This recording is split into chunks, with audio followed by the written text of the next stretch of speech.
in due sul pallone. Parte il numero 10 direttamente in porta, palla che finisce fuori, primo squillo, ci ha provato Yai su un Jay che fa un intervento straordinario da dietro, aspetta, poi saltando via un avversario, si prepara per il tiro, lo fa partire con il destro ma la spara alle stelle. Rimessa all'indietro Jai, il retropassaggio.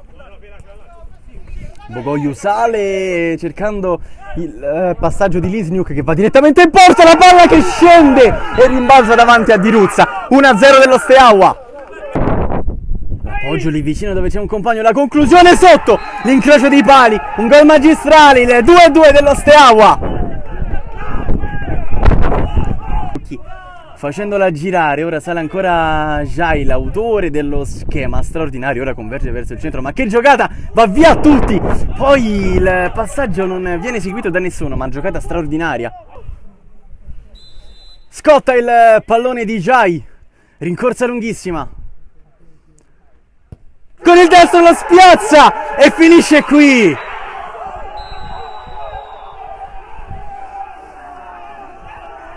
Sport City si tinge di giallo-rosso, la Steaua 2005 vince qui una partita fondamentale, approda in semifinale, ma soprattutto approda nella stagione 2017-2018 in Serie A.